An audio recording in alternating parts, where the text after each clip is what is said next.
Good evening, everybody. My name is Ted Field. I am the president of the Indianapolis Peace and Justice Center. We put on events like this every other month, and we're really happy to be doing this one with Spirit in Place. So preemptive thank you to our presenters. Susan will be introducing you momentarily. And thank you to everybody who came out tonight. I was talking to a fellow board member earlier, and we were like, wow, we have not been in this room for over 2 years. So it's nice to be back in this room, filled with people, and it's just great. So at this point, I will introduce board member Susan Erickson, who will introduce our panelists this evening. Thank you.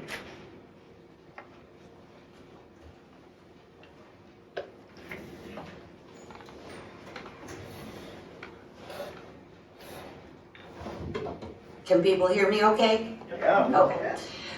This is our first year with the Spirit in Place Festival. We're very excited about having this opportunity to expand our reach, as it were.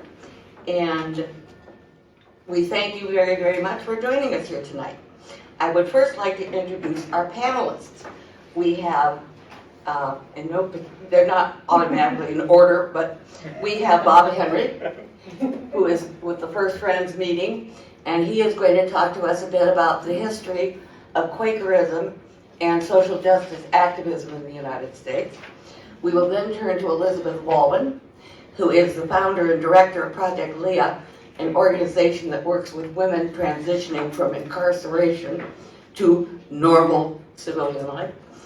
We then have Brandon Cosby from Flanner House, who is going to talk to us a bit about their food justice program, and we will conclude with Amy Nelson of the Fair Housing Center of Central Indiana, who is going to talk about the barriers that are created that make it so difficult for many of our disadvantaged community members to own their own homes or have decent property that is affordable to rent. So I think after they are done with their presentations, we'll have a time for question and answers. So you might want to be thinking about points that you would like to get a little more explanation of as you're listening to the program.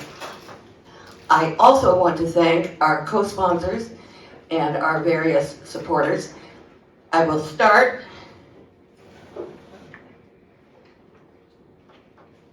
Okay, I'll start. This event came together because we were basically at the Indianapolis Peace and Justice Center, we're asking a question.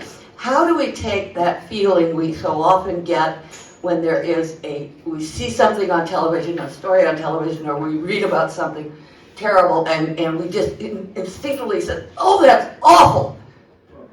Someone should do something. How do we translate that into, I can do that tomorrow?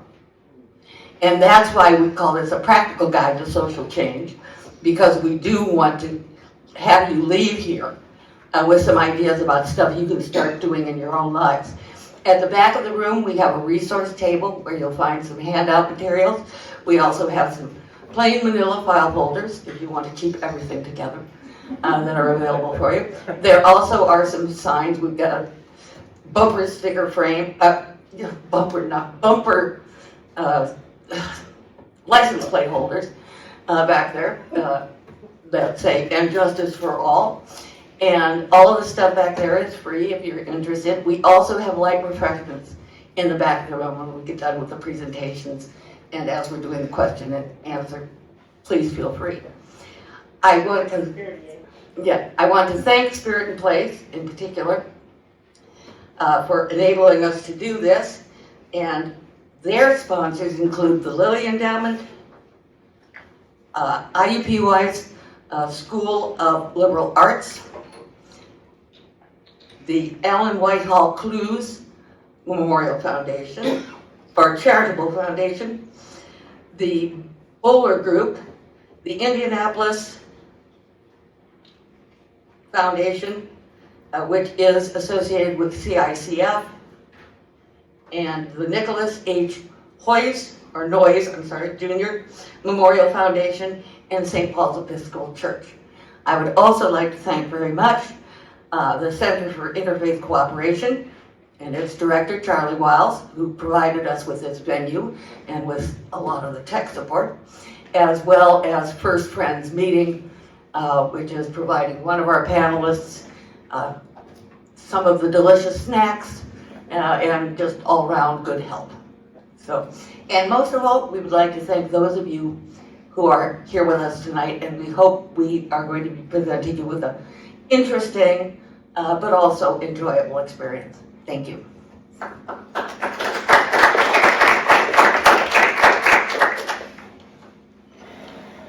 Oh, I'm sorry. Bob and Rico, First Friends. There you go.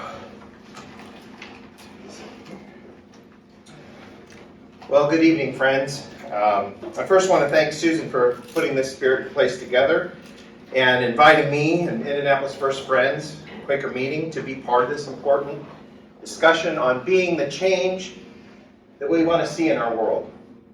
Tonight, in my brief 15 minutes that we've been given, I want to share with you a little about Quaker social action, its long history, how it affects continue to make a difference here in Indiana, and how you can join our efforts in continuing this legacy of change. First, let me take you back and kind of paint you a picture, a broad picture, of where for Quakers our social action testimony began. For many today, their knowledge of the Quakers is limited to a man on a Quaker oats container. That's about it. If you get one of the sheets that I put together in the back, there's a little picture of him on there that you all will know as the Quaker Oats man.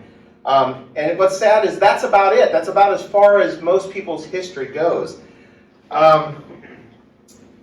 Some may have studied, as I did in grade school history class, William Penn's Holy Experiment, known today as Pennsylvania, where Penn hoped to put into practice his Quaker ideals. Or maybe here in Indiana, you have run across the names of Quakers Catherine and Levi Coffin. Anybody hear of them? Yeah, good, there's a few people. Whose home in Newport, Indiana, which is not where you normally think of because it's actually today called Fountain City, was the Grand Central Station of the Underground Railroad, helping over 1,000 slaves escape to freedom right here in Indiana. But as one delves deeper into the impact Quakers have had on our world, you quickly find where this passion for social action arose. After our founding by George Fox in the early 17th century, Quakers began to be persecuted for their beliefs that there is that of God in all people. It was the foundational belief that has continued a legacy of treating all people with equal dignity, including women, people of color, the poor, and beyond. Thus, you will find Quakers involved in almost every social justice movement in our country and many throughout the world. For example, let's take a quick pass over some major Quaker characters throughout history and see how they became the change they wanted to see in their world. One of the most central figures in the rise of Quaker social reform and action is abolitionist, reformer, writer, and minister John Wallin, one of my favorites. In 1746, as he traveled through Virginia and Maryland and North Carolina, observing the ugly reality of slavery in the United States, Wallin began to teach and write and advocate for his anti-slavery views. And his work inspired other Quakers in his own Philadelphia yearly meeting to publish some of the first anti-slavery papers in the United States. As well, his work helped fellow Quakers give up the buying of slave-made trade goods and even encouraged many to release their slaves and completely denounce slavery in our country. Wallin afterwards would go on to be a voice for the poor in the United States, as well as Native American rights. In 1848, right alongside Elizabeth Cady Stanton, you will find Quaker abolitionist Lucretia Mott, giving direction and leadership to to the women's rights movement and women's suffrage in America. Ma would be only one of many Quaker women who joined the movement for change and to win the vote for women in America. Behind Martin Luther King Jr.'s civil rights work, and specifically the March on Washington in 1941, you're going to find another Quaker, Quaker Bayard Rustin.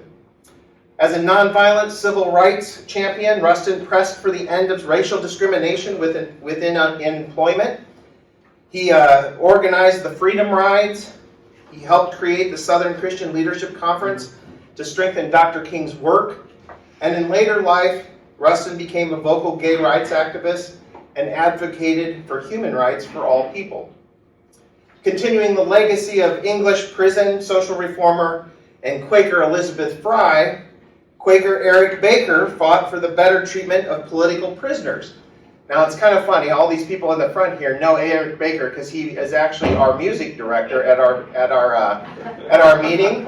Not the same Eric Baker, okay? Just happens to be the same name. So all the little smiles, that's what that's about.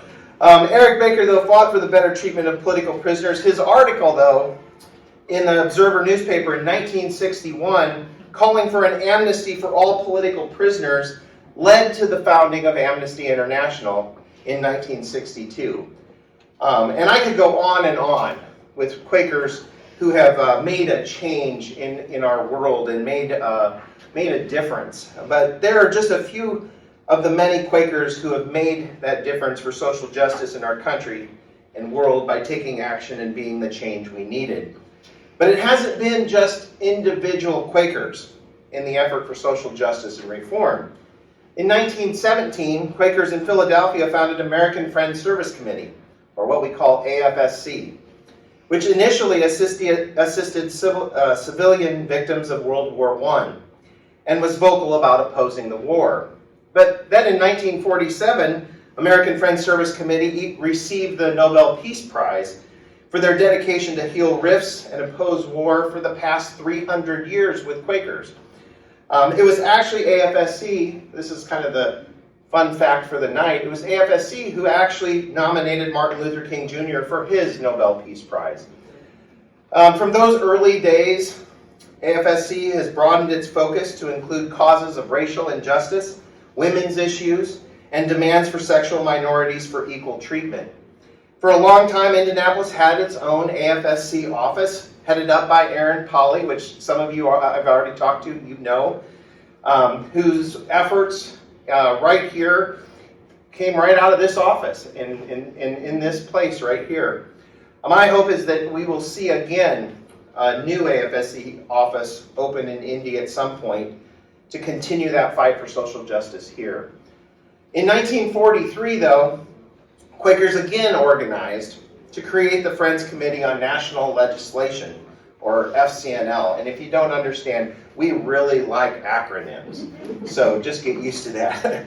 FCNL is a national nonpartisan Quaker lobbying group organization that works for social and economic justice and peace and stewardship of the environment and good government in the United States. FCNL's work is committed to lobbying and advocating and providing teaching and resources that will affect long-term change. Since the founding of these two organizations, AFSC and FCNL, Quakers have committed to develop other social action organizations that have an impact both on our country and the world. And I've included their names and links on the handout I provided in the back. So I've tried to paint a little bit of a broad picture tonight of the historical Quaker influence and dedication to social action. Now I want to focus more on our work closer to home here in Indiana.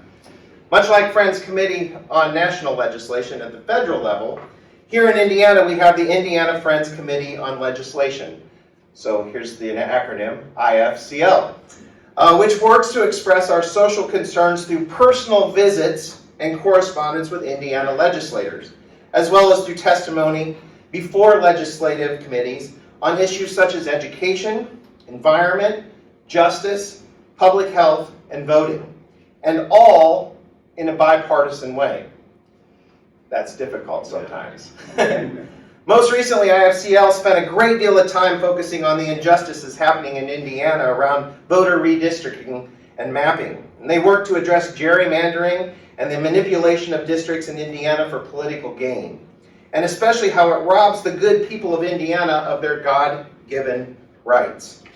In anticipation of these formal actions on redistricting in our state, a group of half a dozen Indiana faith leaders participated in a press conference organized by IFCL and sponsored by All In for Democracy in front of the chapel in the State House on September 1st of this year. Beth Hendricks right here, who is also our associate pastor at First Friends, was one of those faith leaders who was a part of that. The mission was to appeal to the conscience of members of the General Assembly as they embarked on the weighty redistricting decisions that would affect all Hoosiers for the next decade. Well, even though little changes were made in this round, IFCL made its voice heard. It gained some allies and can clearly see how further education and continued advocacy work will help in the long run to bring the change needed to Indiana. As well, IFCL has been addressing the wetlands legislation, coal lobbying, food deserts, gun violence in schools, teacher salaries, racial equality, and so much more right here in Indiana. I would strongly encourage you to connect with them. Even though they are a Quaker organization, they are open to non-Quakers joining and collaborating with them, especially those seeking to make a change in the priority areas that they're looking at working in. And when you connect with IFCL on their website, which is on that sheet in the back, you can sign up for email alerts, learn ways to connect with and contact your legislators, and how to participate in upcoming meetings and events right here in Indiana. I've included their website on that handout. So who knows, you may be the next John Woolman, or Lucretia Mott, or Bayard Rustin, or Eric Baker, right here in Indiana. It starts with a nudge on your conscience that something is not right in our world, just like Susan said a minute ago. You take the step of becoming aware and educated, and soon you may find yourself, like I have on many occasions, simply not willing to be quiet, advocating for the less fortunate, and being a voice for change.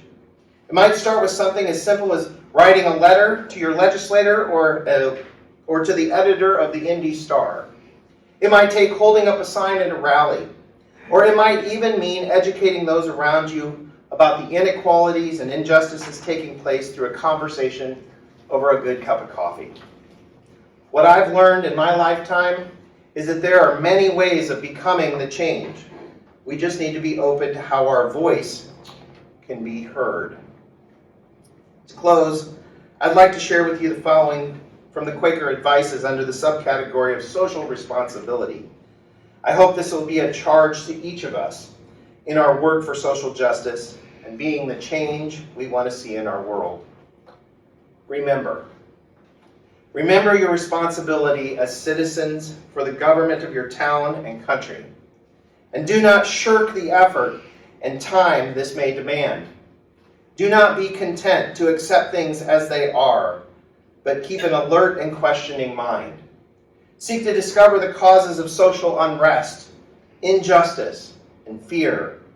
Try to discern the new growing points in social and economic life. Work for an order of society which will allow men and women to develop their capacities and will foster their desire to serve. May this be so as we work to be the change we want to see in our world. Also, let me, as the minister of First Friends Quaker Meeting, right up here on Kessler Road in Indianapolis, give a personal invitation for you to join us in person or online for an upcoming meeting for worship. Our in-person worship takes place each Sunday at 9 a.m. for unprogrammed silent worship and at 10:15 for programmed worship with vocal and music ministry. As well, we have an online presence. We also have in-person unprogrammed worship opportunities on Monday at 12:15 and Wednesday evenings at 7 p.m., both in our parlor. Our online worship, which is shorter format of our Sunday morning programmed worship, also premieres at 10:15 a.m. on our YouTube channel each Sunday, and all that information is on that sheet in the back. So again, thank you for this opportunity. Hope you've learned a little bit of something about Quakers tonight and found ways to connect to make a change in Indianapolis. Thank you.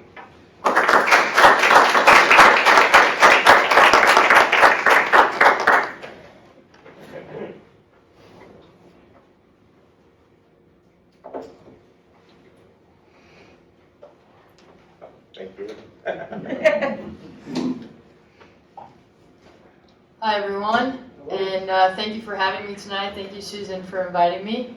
My name is Elizabeth Wallin, and I'm founder over at Project Leah, which is a small nonprofit social enterprise here in Indianapolis focused on working with women coming out of incarceration through employment and support services. So kind of how we got started is through that inspiration to make a change, and I started working with some women at the Indiana Women's Prison and digging in a little bit to figure out what were some of the causes, why were women ending up here at this part of our system, in this part of our society,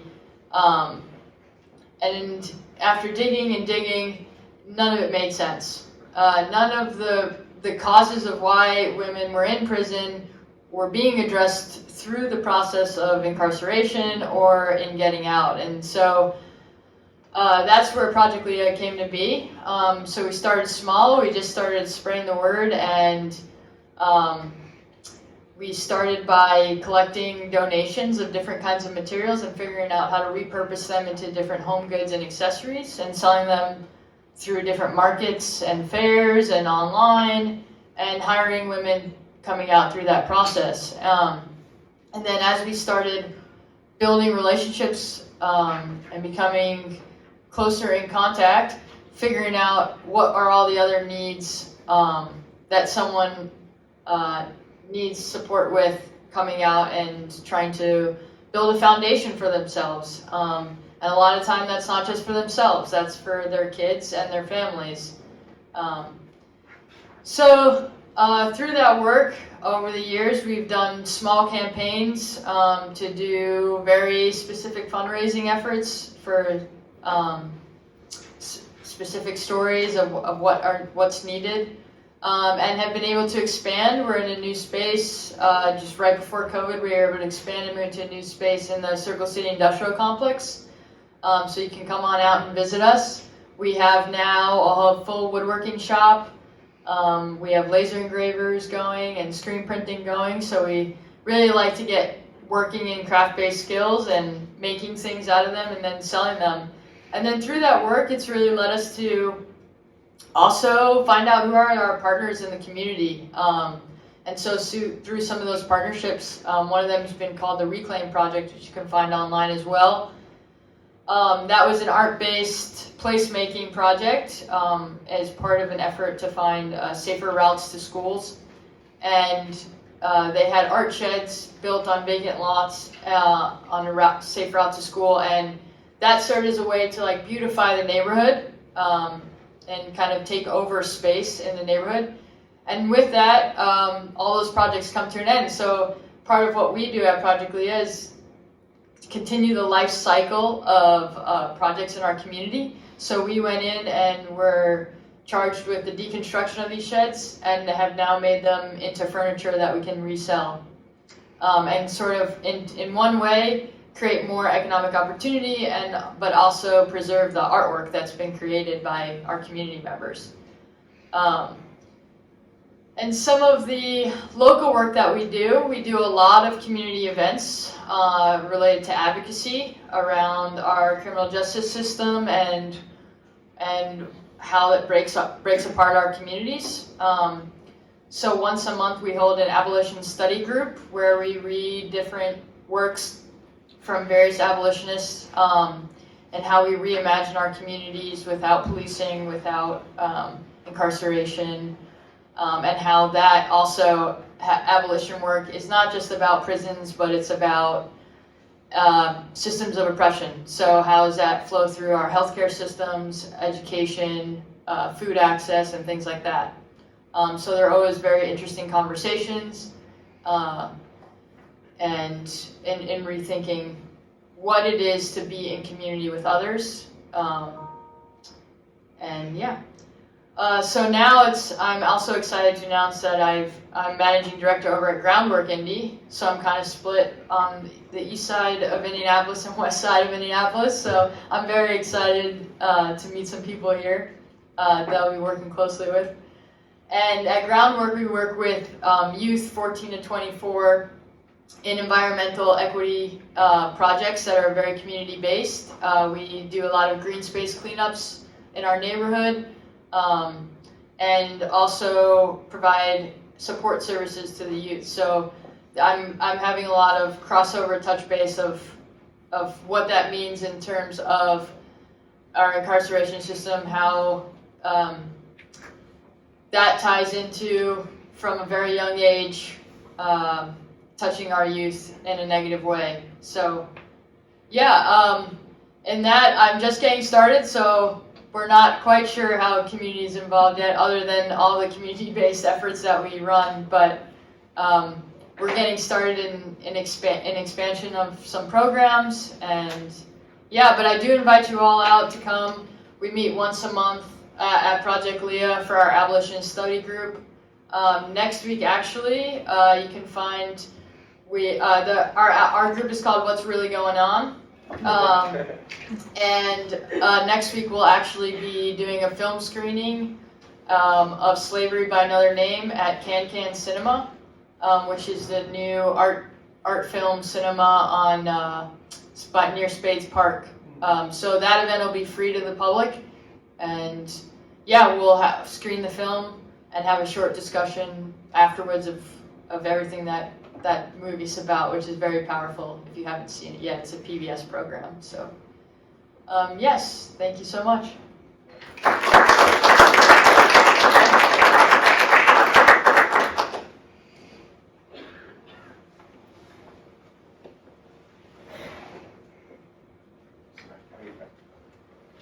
Good evening. Good evening. Do I need this? Not necessarily. Okay. I hate standing behind those, and so generally I have a big enough voice that people can hear me. I don't have to worry about that. My name is Brandon Cosby, and I am the executive director at Flanner House of Indianapolis. Interesting Quaker footnote. Frank Flanner, who founded Flanner House, devout Quaker, Abram Shortridge, best friend of Obed Butler, who came from Ohio to Indiana, to form what was Indianapolis High School. Eventually became Shortridge High School. Another Quaker. When he opened that school, it was both racially integrated and co-ed in an era where that was completely unheard of and unprecedented. Double bonus for me is that Abram Shortridge is born in the same county I was born in.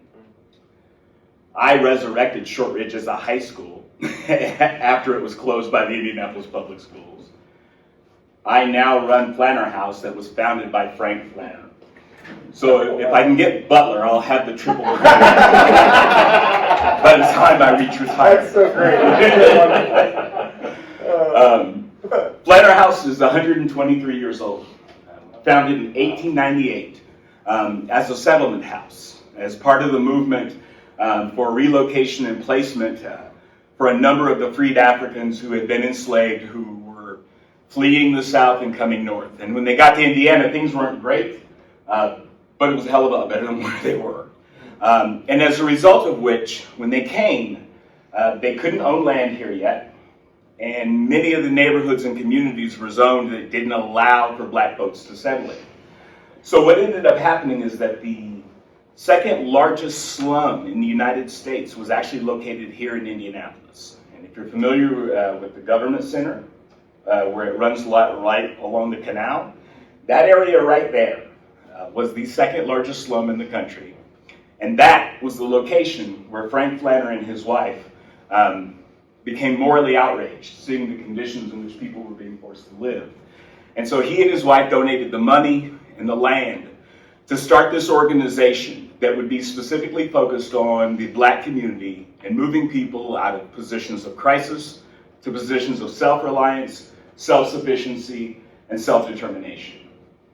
And while they knew that that was work that needed to happen, they also recognized that they probably weren't the ones best suited to do that work. So they actually hired Booker T. Washington to come to Indianapolis to design the programming and lay the foundation and the framework for what Flanner House was to become. When he came to Indianapolis, there were no hotels where Black folks could stay. So he actually stayed in the Flanner family home. Bruce Buchanan, who is the CEO of the Flanner Buchanan group today, is the great nephew of Frank Flanner. He actually has a picture of his grandmother sitting on Booker T. Washington's lap. Which I was like, how has this not been seen? And he was like, well, you got to remember, it was a lynchable offense. He's like, so we didn't advertise it or broadcast it, but it's one of those family treasures that they've been able to keep. From its inception, Flanner House's part of Flanner House's work in its DNA is around food justice and food equity. In the early days, there was an agriculture program. Flanner House owned and operated its own cannery. We were responsible for farming about 126 acres of farmland. We worked with individuals and families who had their own garden crops. They would harvest, bring them into the cannery, have it professionally canned, take home what they needed for the winter, leave behind what they didn't need that was then sold off in a co-op that Flanner House both owned and operated. So when I tell people about my work today, I explain to them, like, I've been at Flanner House now for 5.5 years. And not one single thing that I'm giving credit for being this innovator for is anything new. Everything that we do at Flanner House today has just been me reaching back into our past and pulling it forward and putting it in a modern context. So when I came to Flanner House in January of 2016, I actually started on my birthday, which is January 26th, if you want to send money or presents.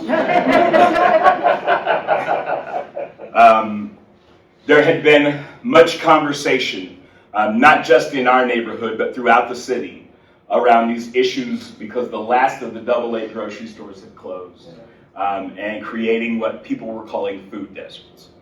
As a footnote, in our neighborhood and in our work, we don't talk about food deserts. Deserts are naturally occurring phenomena. What happened in that neighborhood and neighborhoods and communities like it was nothing natural. It was intentional through economic disinvestment, bad policy, and bad practice. And so we call it what it really is, which is food apartheid. And you have a system that is in place that has locked primarily Black and brown and largely, mostly poor people out of access to healthy and affordable food options. And so when we talk about access, right, that's not enough, right? Like, for example, I have access to the Bentley dealership. I know exactly where it is. I can drive there right now. It doesn't mean I can afford anything once I get there. And so it's very much the conditions of what we were looking at and talking about in the neighborhood.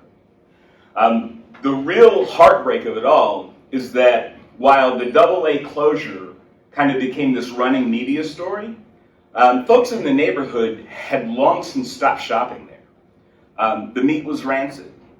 The vegetables were rotting.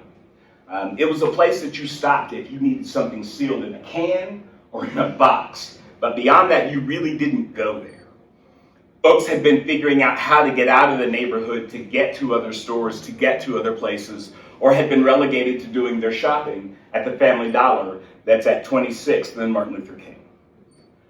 And on a particular night, I had been on the job for about a month. The residents from the Northwest Quality of Life Plan were having a meeting where they were trying to attract developers and grocery store operators to come to the neighborhood to build a new grocery store in the community. And a grocery store operator came who had actually called earlier in the day begging to get on the agenda because he was actually asking for money out of the neighborhood tax incremental fund. That if they were willing to invest $1 million and give to him, then he would build a store in the neighborhood. And so as the residents got excited talking about this, one resident raised her hand and asked, she said, well, sir, if you build a store in the neighborhood, will we have access to organic produce? And he looked at her And he said, well, man, you need to understand, beggars can't be choosers. And it was at that point that I threw him out. And I turned and I looked at the folks in the room that night and I said, you know what, forget it. We'll do it ourselves. And then I went home and had a panic attack. Because I don't run grocery stores. I'm a classically trained Shakespearean actor. I was a teacher. I was a principal. Grocery stores, not so much. But recognized that I was not going to tolerate this kind of predatory, down-talking attitudes, expecting poor black folks to just be grateful that someone would even be willing to consider to come into their neighborhood, when in reality the only begging that had happened was him begging for money out of the TIF and begging to get on the agenda that night. So after I got over my anxiety attack and came back, in Flanner House, if you know where we're located at 24th and Martin Luther King, we are right next to Watkins Park. We sit on 2.5 acres of land, beautiful to have the park right next to us. But a large chunk of the land that we were sitting on was just wide open and underutilized. So the first thing that I decided that we were going to do before we got into the real conversation of a grocery store was to start our own farm. And we run, it's not a garden, it's not a community garden, it's a farm. It's a 2-acre farm that produces annually about 45 to 50,000 pounds of food a year. And specifically, what we really wanted to be able to do, number one, it's completely organic. Number two, we only grow heirloom and heritage varieties of seeds. So if you come and buy vegetables from us, they taste like what you remember vegetables used to taste like. And we recognized, as part of the challenge in the neighborhood, my other frustration is that anytime there's an issue of crime in the city, they always want to broadcast from like Martin Luther King Street, like that's ground zero for all bad things to happen. That we really wanted to begin to do some things that would turn that image and that perspective on its head. So we created a program called FEED, and it's an acronym for Farming, Education, Employment, and Distribution. So we take young men and women, very much like groundwork, 16 to 24, who have been kicked out, pushed out, dropped out of school, who the kids came up with the term are justice involved, right? Which basically means they know law enforcement a little better than they want. And we enroll them in a high school equivalency program or a GED program that we do in partnership with Marian University. And then they enroll with us for an 8-week program where they learn everything about urban agriculture, from cultivation to harvest to distribution. So in addition to growing produce that is sold directly in the neighborhood and the community, we sell to 2 other restaurants and 2 grocery stores. And the young people in the program negotiate all of those contracts. They negotiate the price points, the logistics, the deliveries, everything. My favorite story to tell is that first cohort of kids that we brought through. We were meeting with some people from the Chefs Collective downtown. We were arguing back and forth over the price of, I think it was basil. And about halfway through the conversation, this young man, his name was Austin, sitting next to me, just started sweating profusely. And I looked at him, I was like, are you okay? He said, I'll be back. He gets up and walks out. I give him a couple of minutes. He doesn't come back. So I go find him. He's in the hall and he's pacing. I'm like, are you okay? He's like, man, do you know what's going on in there? Yes, we're selling vegetables. He's like, do you know we just sold basil for more than you can sell weed?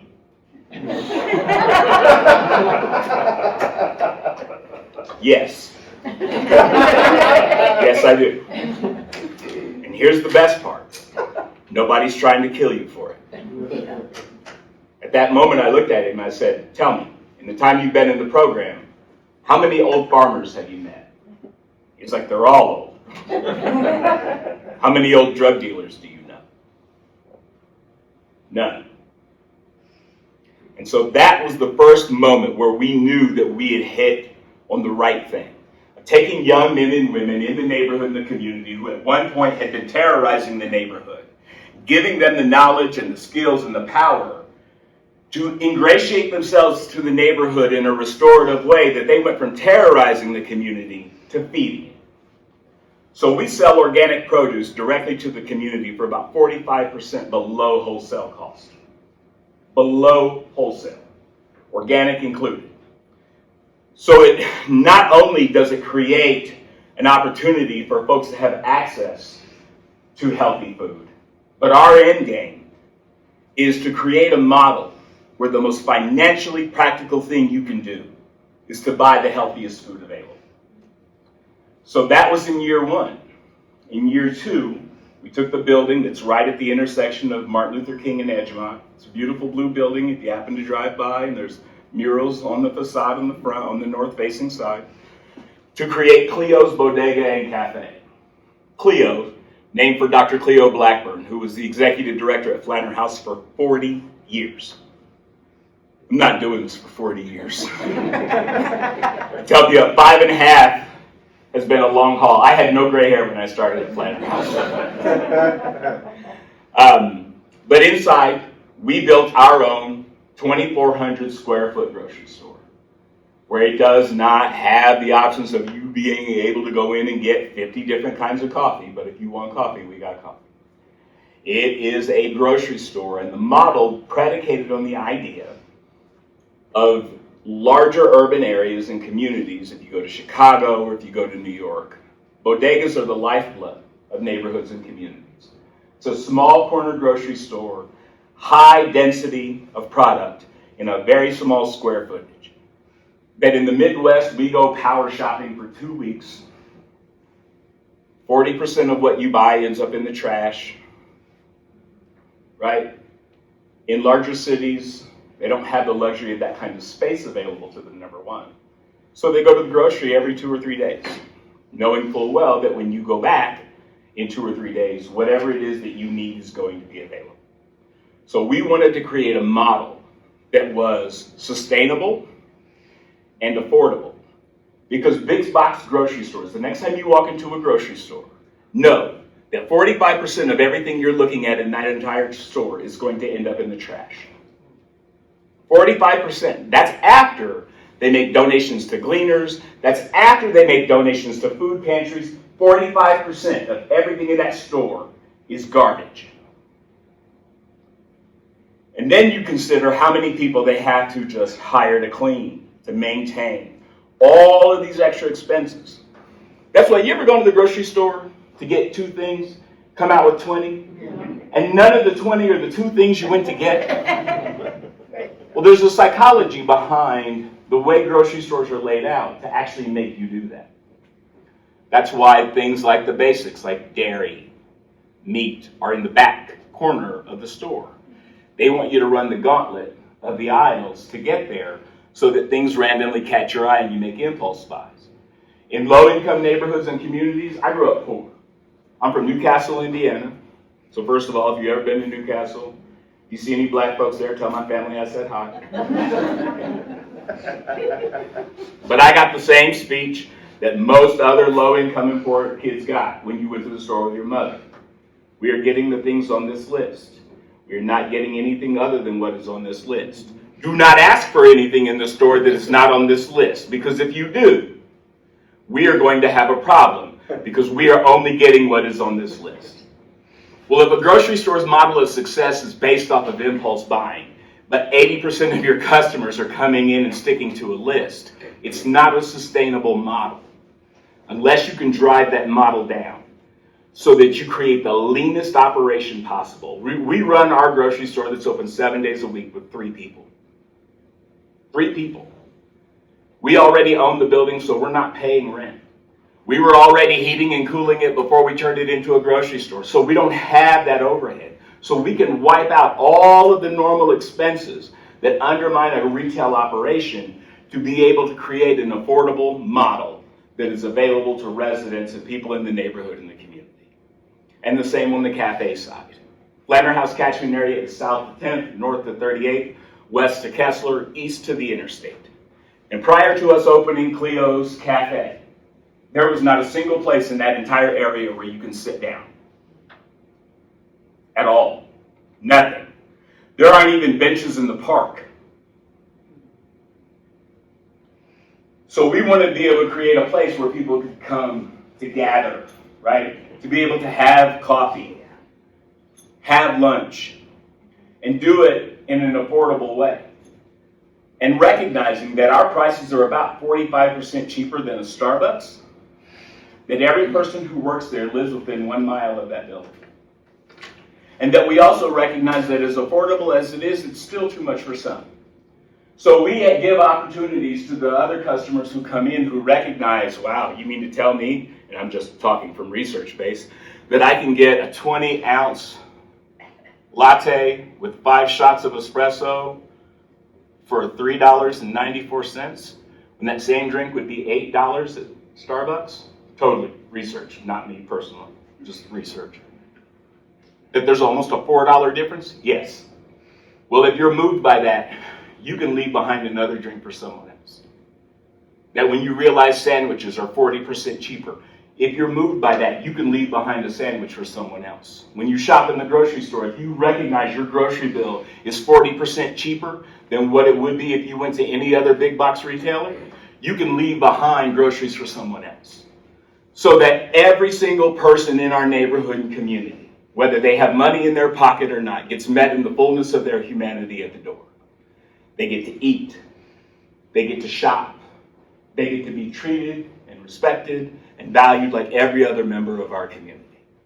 And bit by bit and piece by piece, that's how we will go about the work of restoring our entire neighborhood. Food being the centerpiece around it. Thank you.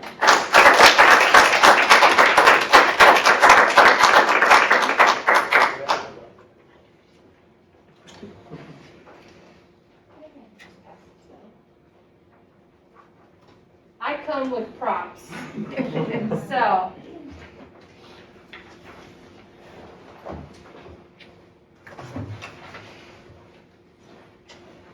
So, Amy Nelson, Fair Housing Center, Central Indiana, and actually passing around how you can help type flyer that I'm going to reference as I talk today. So what is the Fair Housing Center of Central Indiana? What is it exactly that we do? So we are a nonprofit, advocacy-based organization working to ensure equal housing opportunities for all. What does it mean to be an advocacy organization? That means we take a side. We take the victim's side of in housing discrimination allegations and cases when we move forward. So a little bit of background about us. We are actually coming up, Brandon just got done telling you, 100 and some years. We are coming up on our 10th anniversary in January, which, made 10 years. I had some doubts for a few of those years, whether or not we were going to get here. I was brought in to start up a fair housing organization here because Indiana did not have one. In fact, Indianapolis was one of the last major cities that did not have a fair housing group serving it.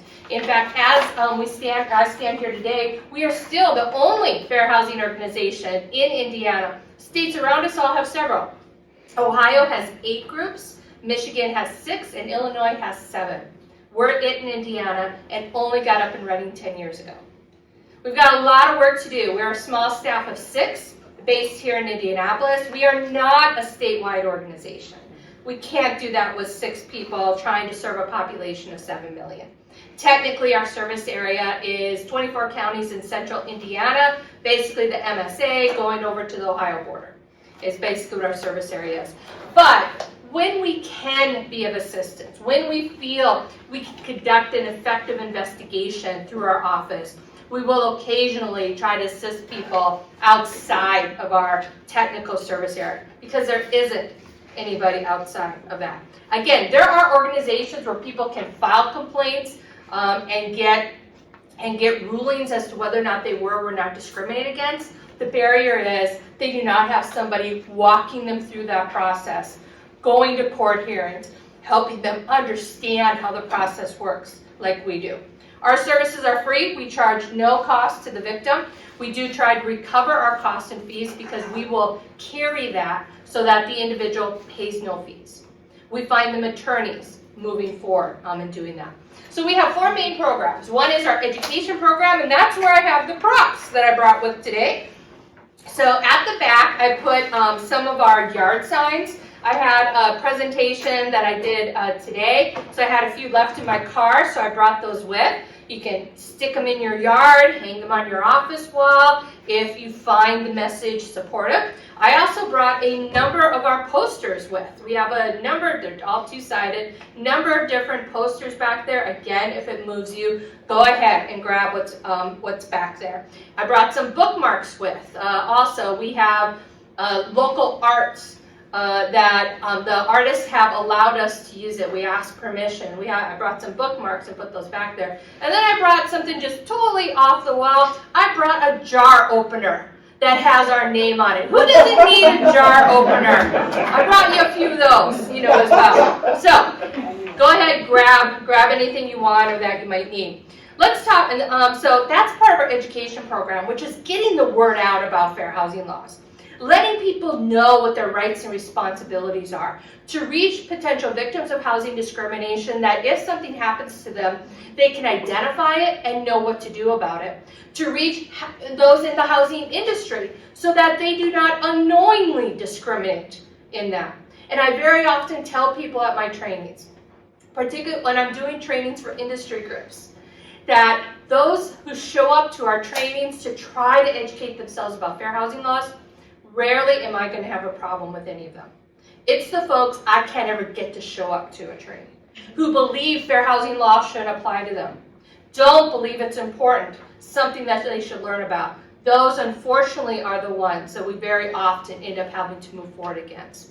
So we're active on social media, we've got a website, we do an annual conference each April, number of different things. We have videos, all kinds of things that we do under our education program. Then we have our advocacy program, which is truly the backbone of our work. That is where we conduct investigations to find evidence of violations of fair housing law. Individuals may contact our office because they feel they may have experienced discrimination. We will open up an investigation and see, can we find evidence of a violation? If we do, we help them in understanding their rights under law and getting justice for what occurred to them. But we don't just wait for the discrimination to come to us. We also conduct systemic investigations where we go out testing the market to see if discrimination is happening. And if we uncover it there, we move forward on behalf of our organization to get that discriminatory practice stopped. Because in many types of transactions, it's nearly impossible for somebody to identify that they've been discriminated against, particularly in more complicated transactions like lending, insurance, and sales, where an individual may go to get information about getting a loan to buy a house. They're trusting that loan officer to be fair and honest with them and tell them exactly what they qualify for. Most of us, we're not in underwriting. We don't know how to determine what we qualify for. So they're trusting that individual. And they may not know that just because of the color of their skin, because of their race, because of their ethnicity, that they were told of a lesser product or steered to a different product or provided information that had additional fees. While the white individual who came a few hours later, same credit score, same income, looking for a similar type of housing, is told about much better products. And we know that because we conduct fair housing testing.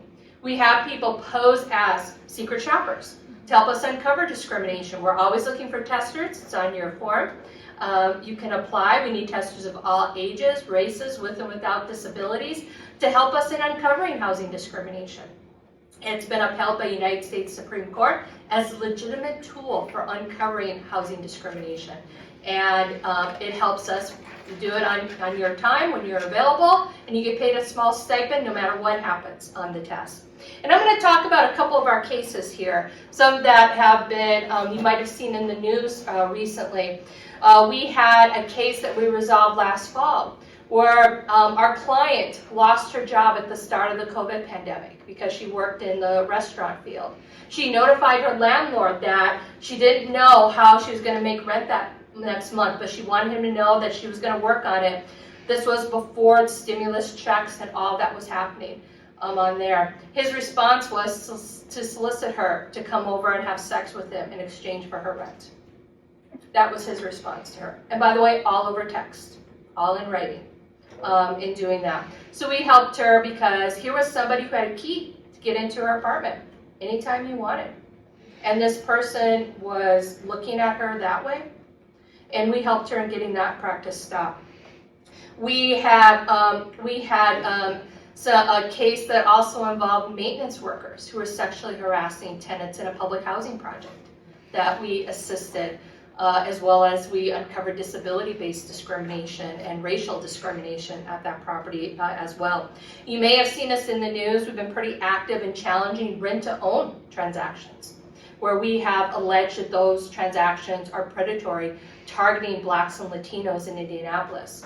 One case we settled, another one is going to trial, it looks like, in January on that, challenging those type of transactions which have high interest rates that require people to fix up their homes that they're actually renting and can be evicted out of if they miss a single payment. And they're allegedly buying homes that are much more than what the homes are worth as part of that. We've been pretty active recently on some redlining issues. The last couple of years, you may have heard about a couple of our cases where we have challenged local lenders that they are not making loans to Blacks or in Black neighborhoods. One case we did settle in 2019, another one we just filed last month that remains pending at this time. Not only that loans are not being made in Black neighborhoods or to Blacks or African Americans, but that they've removed bank branches in those areas but kept the branches in the white areas.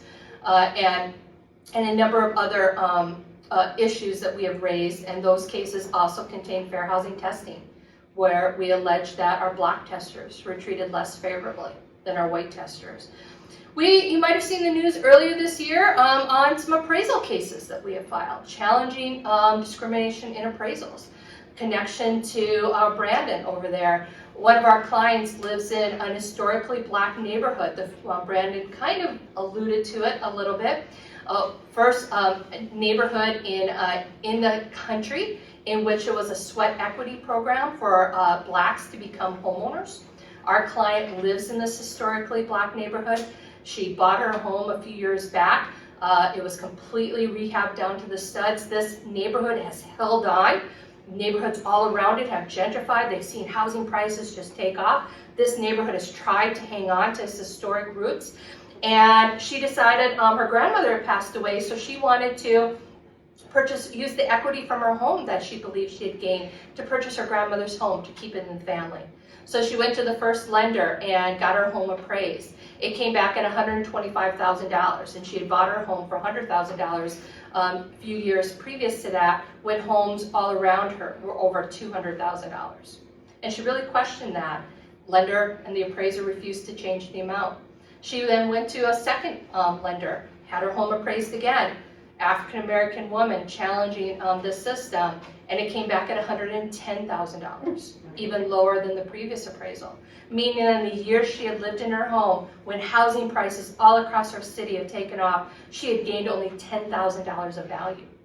She challenged it again. They refused to change it. She then heard me speak at an event talking about appraisal discrimination and decided to do her own kind of fair housing test. This time she went to a new lender. This lender, though, she didn't disclose her race as part of her application.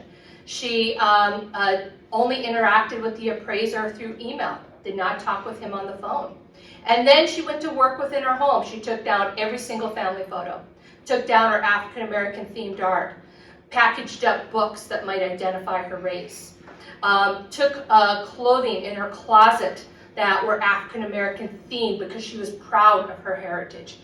Took her African American hair care products, boxed them all up, and literally took them to her sister's house, so they were not in her house. And then had a white friend pose as her brother to meet the appraiser. Appraisal came back at $259,000. So those cases are pending. We've since helped another individual and have others that we are investigating as well. The other couple areas I want to talk about here quickly is we've been very active on some public policy issues that you may have seen. Before the pandemic began, Indiana and Indianapolis had an eviction crisis. It had an affordability crisis. It had a substandard housing crisis. And it had a discrimination crisis. The only thing different is that the pandemic just exacerbated all those, and in some ways made it more visible to those who weren't already experiencing it. And so we've been active for several years within the Indiana General Assembly, trying to fight and advance more consumer-based housing protections. Been a losing battle, to be honest with you. We need all of you speaking up and helping us with that effort. We've been working in recent years to try to expand fair housing laws. Individuals are not everybody's protected under fair housing laws. Currently, the Federal Fair Housing Act only protects due to race, color, gender, disability, national origin, religion, and the presence of children in the home. Individuals can be lawfully discriminated against because of their age, their marital status, because they might use a voucher or rental assistance to pay their rent, because they might have a criminal history from 30 years ago. They can be lawfully discriminated against. We've been fighting to try to expand those laws. We were active working on a hate crime law. It is our position Indiana does not have a hate crime law. People in the General Assembly will try to convince you we do. We do not. We do not have a comprehensive hate crime law. In fact, if our hate crime law is challenged, it's probably going to be found to be unconstitutional. Hence why we do not agree we have a hate crime law. The Anti-Defamation League also agrees with us. Indiana is one of only 4 states without a hate crime law. Can anybody name the other 3? Mississippi. Mississippi has one. Everybody always says Mississippi. They've got one. I guess Texas. Texas has got one. Florida. Florida's got one. Alaska. Alaska has one. Minnesota. Minnesota definitely has one. Montana. Montana has one. Alabama, Alaska, Arizona, Arkansas. All but one of those you named has one. Arkansas does not have one. South Carolina does not have one. And Wyoming does not have one. Any significance with Wyoming? Matthew Shepard's death. One of the reasons why we have a federal hate crime law is because of Matthew Shepard and Robert Byrd, who was basically assassinated in Texas due to his race. It's why we have a hate crime law. It's also why Wyoming will be the absolute last state to pass a hate crime law, because they have dug in on it. I hope Indiana isn't the second to last state. We need your help. We need your help on landlord-tenant issues. The Indiana General Assembly, over the past several years, have passed a series of bills taking away the rights of cities to be able to run and administer and protect their consumers for substandard housing, to ensure that tenants have basic rights or can be represented in court. Those issues have been preempted by the Indiana General Assembly and taken away. It's why we have a substandard housing crisis and affordability crisis. Indiana has been named repeatedly as the state most friendly to landlords in doing that. So, and we've also seen investors coming in, out-of-state investors, buying up property, flipping them from buying up single-family homes that typically were for first-time home buyers, and flipping them to expensive rentals because people need somewhere to live. And they can't purchase homes under $200,000 anymore. As part of that, they're being outbid by all cash offers by investors. Indianapolis is #1 in the country for investor-owned single-family homes as well. So how can you help? As I passed around, I had a flyer has been passing around that talks about a variety of different ways that you can help. Becoming a fair housing tester, sign up for our alerts, whether that's our e-newsletter or through our social media. Come to our events, certainly. Sign up for alerts from the Hoosier Housing Needs Coalition. My organization is part of that steering committee with a number of groups working within the State House to try to get better laws passed. You can sign up for those alerts. Know who your state legislators are in case we call upon you to make contact with them. You do that, be able to do that through the alerts. Book clubs and movies. If you do that, you can. The Hoosier Housing Needs Coalition has created a guide for going through the book Evicted as part of a book club study. We've got recommendations for movies on our staff recommendations page. Elections are coming up. We need people who are in the process of either setting up candidate forums or going to candidate forums to ask about housing.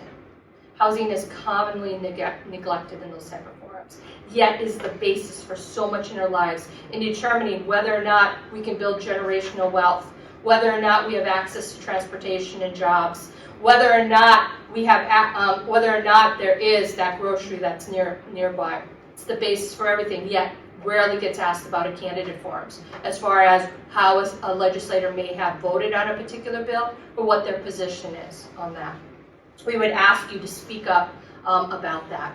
So if you have any questions, I think we're going to move now into the Q&A, and I'd be happy, to talk about any of those in much more depth. But please consider going and grabbing some of our materials on the back, because I don't want to take them back home, because it was what I left my office with today. So thank you so much for your time.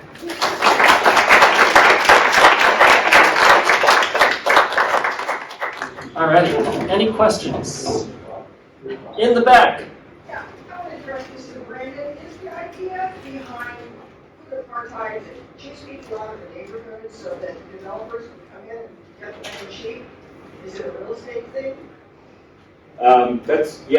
That largely, it's very much about driving down the assessed value, and then speculators can come in and buy up in large sums.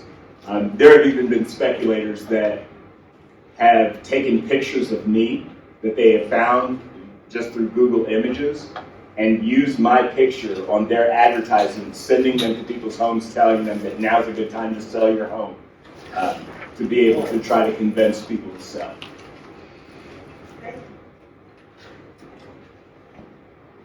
Yeah. First, I want to thank IPJC. What great presenters. So it was really good. All of you had good, inspiring stories, and I learned something from each of you, so thanks very much. And Brandon, a similar question. I heard that there was some collaboration between Cook Medical Group and they were going to build a grocery store on the Clark 38th and Sherman, or in that area. And they made a big announcement. Are you suspicious of that, or is that something that you can get together? Or were you even aware that that was happening? Or? No, I know all the players involved in that. The two young men who are operating the store. I've talked with folks from the Cook Group. They actually came and toured our store. Told them that if money was no object for us, the things that we would have done differently or would be essential in a larger space. I think in theory it's a good idea. I don't think that there have been enough things put in place in that agreement to protect those young men. Like, they don't own the store. If they demonstrate proof of sustainability, then it will be turned over to them. But those are the types of things, we've had similar, proposals from developers that want us to come and put another cafe or another store in another part of the city. I just explained to them, like, point blank, I don't go anywhere where we don't own every single part of what it is that we're doing. So much so that we were actually funded, like, we have a mobile bodega. We actually have 2 buses that we can now take and set up anywhere in the city and create a grocery store experience for people off of 2 buses that we converted and retrofitted, rather than be in a position of having to be in a partnership with someone that has some degree of control over what it is we do or how we do it. And that for me is a non-negotiable. I hope it works out. Like I said, all of the players over there, they're friends of mine. We've advocated for them. I hope it works out. But the control aspects of it for me are one of those things that I kind of anxiously waiting to see how it plays out. Yes. So I had a question about the fair housing. And I don't know that you can say, name names, but when you're talking about this bank with the redlining and closing branches, I'm assuming it's Old National, because there was a big article in the newspaper about that. So you're investigating that, I guess, right now. You haven't closed the investigation. Like, is that what you were saying about that particular company? I'm not saying it's Old National. Well, Brandon knows. We're not hiding it. You can go to our advocacy page and download the 52-page complaint that is there. Yes, we did file a federal lawsuit against Old National Bank last month, alleging what we call modern-day redlining practices. We had previously had an action against First Merchants Bank that settled in 2019. You can also find that information on our advocacy page as well. We have a number of other open investigations. Those I won't comment on as to which But you lenders, filed a those lawsuit, you have filed. we have filed a lawsuit, And this is yes. in federal court. Correct, in- yes. In the district of Indiana. Correct, yes. And as I said, you can go into our advocacy page and download the complete complaint with the filing number, all of that on there, where we have mapping in there, we show you the data, we talk about the testing, we show you maps of the bank branch closings, all of that is in there. So then the judge will make the decision on the case. Potentially, judge or jury. So it So, could be a jury. correct. It's we typically request jury trials rather than what we call bench decisions. So if the case does not resolve, we go through discovery, eventually could get all the way to a trial, where we're at a trial where a jury of our peers will decide if what we have alleged, is true or not, and what damages would be awarded if they feel that we were true. We have the rent-to-own case that we have coming up that appears will be going to trial in January, is against Rainbow Realty. Also on our advocacy page if you wanted to read about that. So the damages, who do the damages go to? Just the individuals named in the lawsuit? No, there's no individuals because this is an example of nobody specifically contacted us to complain about Old National Bank.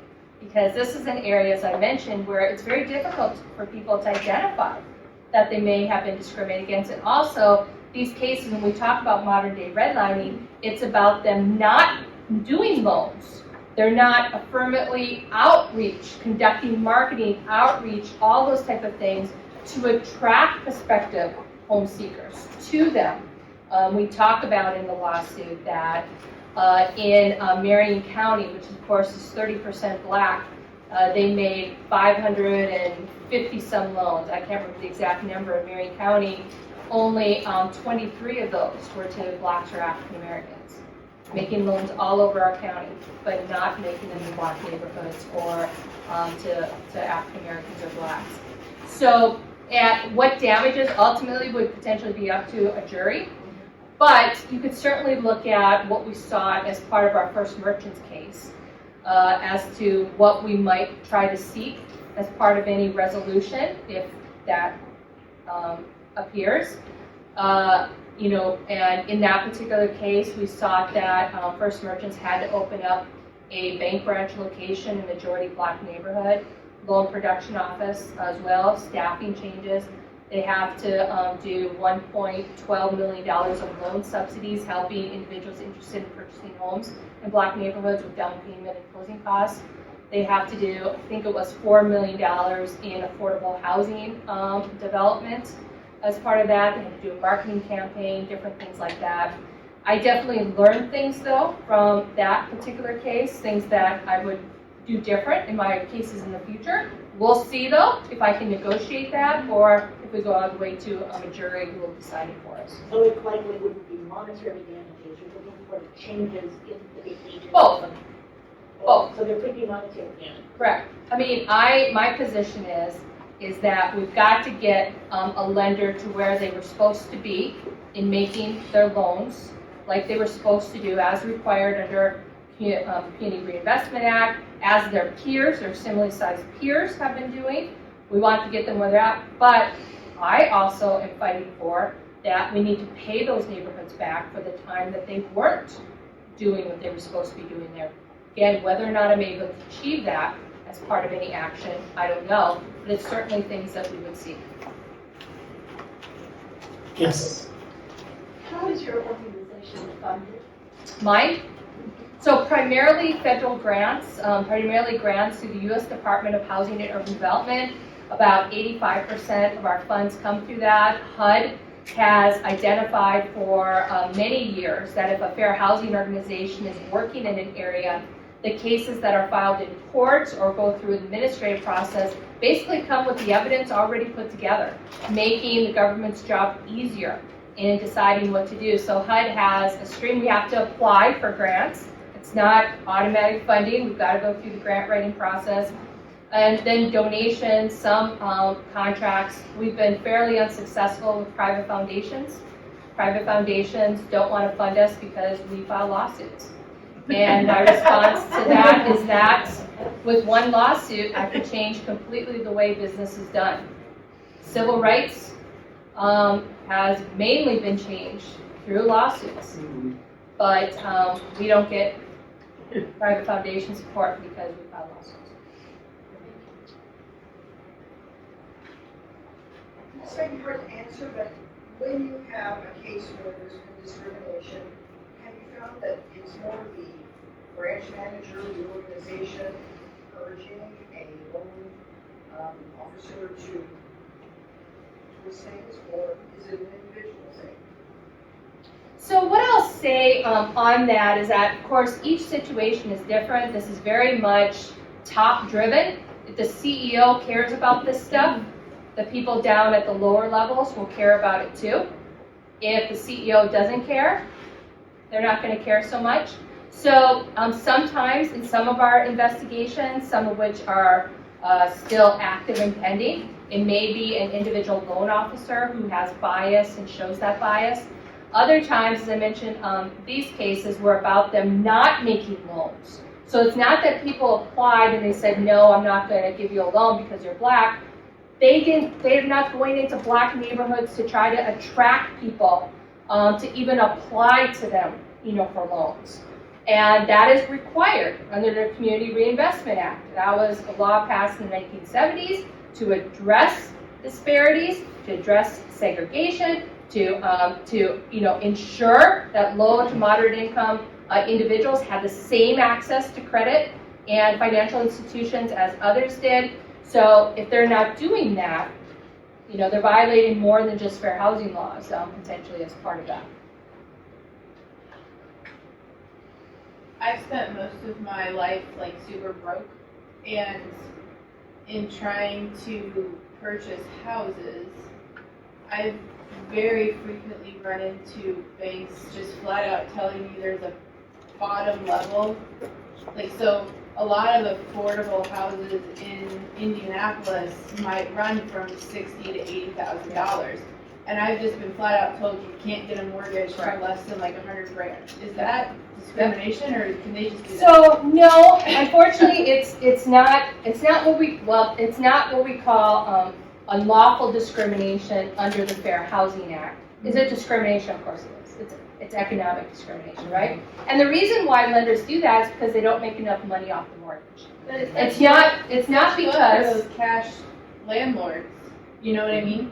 right, but Most of us don't have $60,000 sitting around if that's all we can afford. exactly, and that's why Indianapolis is #1 in the country for investor owned, and we have seen this just take off in the last 18 months to 2 years, where individuals, there's no FHA being done right now because FHA can't compete. And the impact of that, so FHA is a product that's designed to help individuals who may not have had generational wealth, maybe first-time home buyers, to be able to become homeowners because your home is your main way that we generate wealth. FHA is being shut out because it requires an inspection and it doesn't come with enough cash with it. There is not FHA being done. That's problematic on there. Let alone when we get to your particular topic of discussion with loans in that $100,000 to $75,000 range, which could be bought in a number of neighborhoods in the city. They won't do a 30-year mortgage on that because there's not enough profit for them. Just on Tuesday, a report was released by New America on this very topic. And we posted about it on social media. You can email me. I'd be happy to send it to you, trying to raise more attention about how we can adequately address this. And it's going to have to come from the feds. Either giving lenders an opportunity for what's called basically a special loan product that they could put in place, and doing that, and to be able to address that crisis, because so many people would have the opportunity for home ownership, picking up a house in that $50,000 to $80,000 range that can't, because they would have to put all cash down. And even if they came with all cash down, they're probably going to be outbid by the investor anyway, who comes with clean terms with it. And then your only alternative is to rent the same crappy home house for $800 a month. Or not even, or not even renting the crappy house for $800 a month, literally renting the house that they just bought for an exorbitant price in rental. Whereas your mortgage would be like $300 a month.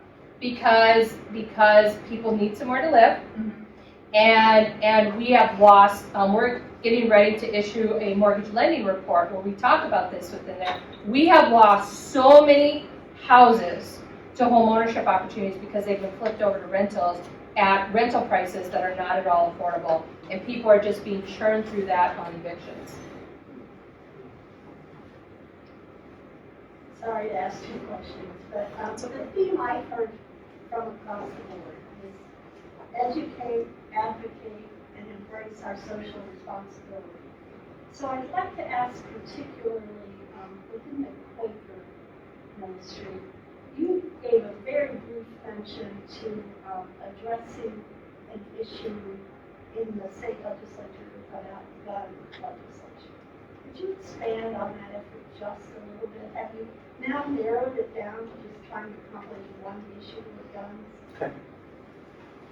That's a complicated one because here in Indiana, we've had, we have done some work with IFCL on that issue. We've been down to the State House to rally in those moments, but most of the time that is not heard, and and our voices aren't heard in those situations because I believe that the issues of guns in schools is more complicated than just what we see on the news, and we really need to actually start to delve into what the issues are at a more deeper level in the state, but also in our country, and I think we're not addressing the real issues yet, and so it's something that we are still on the surface of, I think, as IFCL and as Quakers and even FCNL, who is working on it at the federal level. It's something that we're going to have to continue to work on, just as we're seeing in the news. It's not an easy thing to work through. So I can't go into any more detail than that because it's one of those things that as we continue to work on it, it keeps opening up kind of a Pandora's box of issues. And especially for Indiana, it's a struggle because of different views on guns in schools and different views of how people utilize that within our system. So, is there anybody else here Jim, what would you say? Yeah, I think you hit it, Bob. The other thing is in Indiana, Quakers are not a monolith, right? You have Quakers in small town Indiana, you have Quakers in Indianapolis. It's a great one. Quakers in Indianapolis that this group is pretty much part of, are more progressive thinkers on this kind of thing, big city thinking and the issues that come with that. There are Quakers, around the state in smaller communities that have a different view of things, and maybe rightfully so, given their perspective, right? So it's a tougher issue to lobby on for Quakers because there is the divisiveness. It's not, we're not all of the same mind in that sense. I'm sure there are narrow things we can agree on, but in Indiana, everyone knows what the makeup of our state here, and you have your rural areas and what have you, and so it's an issue that's tough to get our arms around to really meaningfully lobby with that organization and still try to maintain coherence within that organization. Another aspect. Thank you, Jim. I have a question for Project Leah.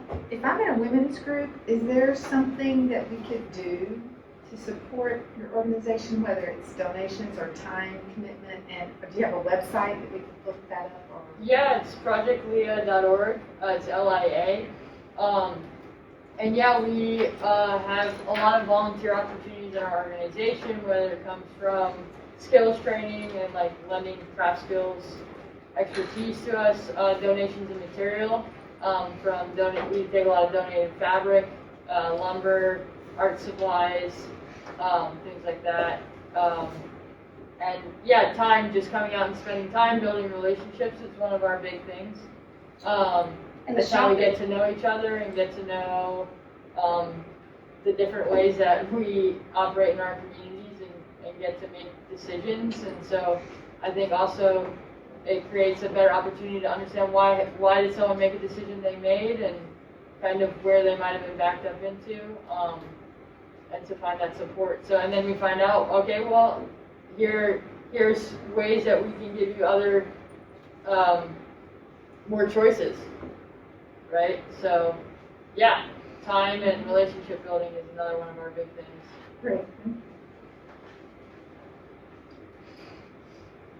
To Brandon, the food store that you have talked about here is, do you promote that outside of that particular area, or is it pretty much confined to the people in that area? And that's who you, obviously that's principally who you want to serve, but are other people coming there, and are they invited? Yeah, well, I mean, the advantage of having 20,000 cars going up and down Martin Luther King every day. Right? Some people just stop in and, we'll simply say, I've been driving past this place for a year and I've always wondered what it was. There have been people who've stopped in the cafe and never gone through the other door into the grocery store. And just like it's almost like discovering Willy Wonka's factory. Like they're like, oh my God, there's a grocery store? Yes. So we primarily focus our advertising to, what is our defined catchment area. But probably about 30 to 35% of our shoppers come from outside of the neighborhood. It's delicious. Yeah. And your catchment area again is 10th Street North and, 10th Street to the south, oh. north to 38th, west to Kessler, and east to the interstate. Sir. I think the Lilly Endowment has provided $100 million to the African American community.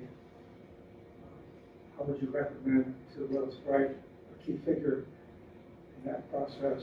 What would you recommend to him that those monies be allocated for? I keep telling Willis to give it to me.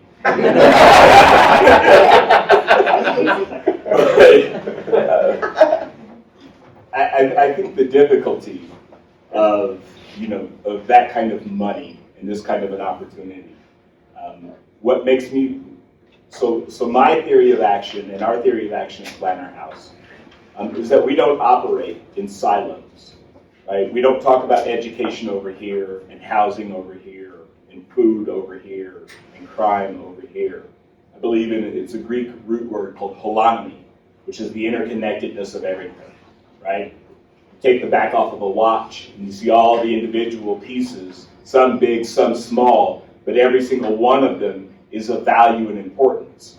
And so what I would really hope that as they roll out their funding strategy, that the entire funding plan is not in these siloed categories, but that there is an opportunity for funding that really looks at kind of a collective impact of neighborhoods or organizations being able to be invested in, to be able to spread those resources across all of those areas to make a simultaneous investment. I don't know that will happen, but for us, it's very hard for me to write a grant based off of one thing. So like for example, with our food work, we're doing youth reclamation, we're doing crime prevention, we're doing food justice work, right? And we're doing asset, neighborhood, and community building all at the same time, and entrepreneurship, right? So in our grocery store, for example, and in the cafe, we support 22 different Black food entrepreneurs and makers who have their products available on our shelves every day. So it's really difficult for us to separate all of those things into different categories when we're trying to apply for funding, because we have such an interwoven collective strategy and methodology to it. So my hope is that there will be at least some portion of a carve out of that would be earmarked for scalable investments for those kind of collective efforts and not just in those siloed categories. We've talked so much about the need for legislation, and God knows Indiana is at the bottom. Does anybody in this room, does any organization that we know of have a lobbyist or feel that having a lobbyist would be to their advantage? Anybody up there have a lobbyist? So I'm a registered lobbyist for the Fair Housing Center. Do we have somebody separately that we pay for? No. It's just not something that's necessarily affordable. When we were pushing for the hate crime law, we did hire some additional assistance at that particular point. What I would say is that I think more of it is about the committee chairs, because committee chairs in Indiana are extremely powerful and determine whether or not a bill even gets a hearing, whether or not that bill is allowed to be amended or not, whether or not it advances. And what we have are committee chairs that refuse to even have the public be able to talk about a bill. They just refuse to hear it. So anybody who has contacts with committee chairs on the housing side, which is what we work on, this would be the Judiciary Committee, the local government type committees in both chambers, anybody that can interact or reach out to those committee chairs and demand that they, at the very least, allow some bills to at least get hearings, would certainly be beneficial and a good start, because right now the only bills to get hearings are the bills that the housing industry approves of. And road. And roads, yes. But you have the advantage, I'm reading from your script here, you do have a legislative work list that gets disseminated to I don't know how many people. But I think a lot of times citizens don't know how laws are made. And I'm still thinking that if you got the news out to people, you'd have more people willing to participate in those committee hearings and making those phone calls and talking to their representatives. But if they don't know what's going on down there, and they're not professional lobbyists, and we need a better mechanism to let people know what's happening in the legislature. And that's why we're here tonight, right? Is to try to reach more people, to sign up for those alerts. You share that, you're sharing that in your social media. It's a ground game. And we, the number of housing bills, it's been in the last couple of years that we've tried to come together, that we have formed a coalition to try to address that. We're up against some pretty hefty, groups on the other side, and that is only going to change by more people speaking up. But how do we get the word out? It isn't just one single blast. It's also got to be word of mouth. It's got to be individuals talking about it, asking the legislators about it, all those sort of things. Yes, we have legislative alerts, absolutely. And we get those out with action steps that people can take on specific bills. Sign up and you will get that. But we need everybody also to spread the word as well, because we can't be everywhere. Would that be a good use for your 100 million from the movies? Make us very strong around it. $100 billion. I'm a firm believer that we need lobbying going on. And I can't find anybody that's got a lobby. And I probably fall on the other end of that continuum. Okay. Like, I don't have any faith at all in policy. The best example, I'm a firm believer. I don't believe that there has been policy that has passed that has actually benefited people. I think what ends up happening is that innovations and groundswell and a ruckus like what gets caused, right, gets the attention, right, of a legislature or a policymaker, where then policy is either passed to protect or to scale that innovation, as opposed to saying, we need policy that's going to do X, Y, or Z. I'm a firm believer that the real policy power comes from what is really churned up and elevated from the grassroots level up, that it is something that becomes so palpable it can no longer be ignored and force people. Because I don't believe that the Indiana legislature has any moral compunction to do any of the things that we're talking about across any of our But do you bills. believe that changing the law is what we're trying to do? I'm sorry? Do you believe that changing law is what we're trying to accomplish? That's not what I'm trying to accomplish. I believe in trying to change culture. Yeah. And communities, and then, I mean, law follows our culture. Yeah. So we have to change communities and change our culture as an existence together, and in that, our laws follow. So There was a lot of lobbying going on this redistricting thing. I mean, a lot, I mean, from so many groups, and the State House was passed, and it made no difference. Didn't move the needle. It didn't move the needle at all. The body part of the problem is what I was speaking of before. You have issues that, I think one of you addressed this, issues that Indianapolis should be able to address on its own because of unique issues that are in Indianapolis, or any large city, you might say, versus how they impact the rural communities. I know a lot of the landlord-tenant issues were decided because, you know, we don't want to have our landlords in these rural areas understand all these laws that you're going to have in Indianapolis, by God, you know. They have properties all over the place. So IFCL, the Indiana Quaker Lobby Group, used to have a person that you know, was a lobbyist, and made good contacts and people glad hands and everything else. But at the end of the day, you have you know, the gerrymandered districts, and that's what we're stuck with. But you're right. The only way to really influence is to get people excited in those areas, talking to their legislators. You know, and ISL tries to do that through its website. Yeah, that's right. Well, I will say, on this is that, and Brian's right, it's got to be, grassroots effort, which is what, we're trying to do, is get more people speaking up, particularly outside of Indianapolis, because it becomes, the Indiana General Assembly is notorious for being anti-Indianapolis, so it can't come from Indianapolis.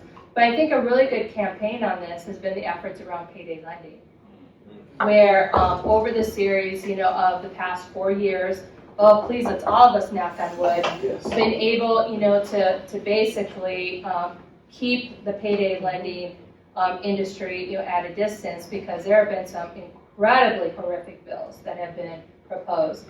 And that coalition got up and running about 4 or 5 years ago and has made great strides. It's just on the housing side, we're not even 2 years old. We've got to build like that same sort of statewide support, get religious groups involved, get so many more, groups involved, talking about this issue, raising awareness in the community about need, or, we're not going to be able to. But so far, at least, we've been, those payday groups are giving a lot of campaign money to Indiana legislators, and so far, it was really close last year. But so far have been able, to keep that at bay. It can be done, but it does need to be more than just Indianapolis speaking out on it. All right, I think we have time for one more question. If I could, I'm curious how we started with the understanding the programmed and unprogrammed Quaker way a little better. So I don't know if you can elaborate. I've heard those terms and sure, that might take all night. Absolutely. No. It's actually very simple. An unprogrammed Quaker meeting does not have any music or vocal leading. It's actually sitting in silence and waiting for the Spirit to move them to speak or to hear what God is saying to them. In the program meeting, you could have an actual program in that sense. It would be very similar to another church body, another denomination, where there would be prayers and music and a sermon probably. But there would also be set apart a time, especially at our meeting, there would be a set apart time for silence still, because Quakers very much believe in the need to have that time of silence and centering to hear from the Spirit. So that'll be definitely as much time as I give for a sermon, you're going to at least get that much time for silence, if not more. So. Thank you. And then people actually stand up and speak out of the silence. So that silence, if Yeah. you're Yeah, so some- moved, So if Yeah. you move, you can speak. If so moved. Yeah. And there are programs and like national movements that are born out of that Absolutely. Quaker tradition. So I'm a national certified critical friends facilitator. All right. That was completely born of those Quaker traditions. traditions. Exactly. And so it's amazing how multi-layered the influence and the impact of Quaker practices and traditions have actually impacted other parts of the country and other work that people have no idea where it even came from. Beautiful. I thought it was like a schism, like so many other Christian denominations that have a schism that separate you. This actually brings you together. Yeah, okay, well, we're unique, we're unique.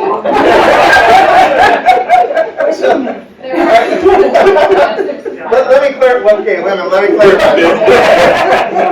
We are very unique in that we have both in our meeting here in Indianapolis. Most are either unprogrammed completely or programmed completely. So we offer both, and so it's a unique situation. You won't find that in many other Quaker meetings across the country. So, yeah. All right, on that note, I'm excited to see how this night has moved all of you. Let's give one last hand to our panelists.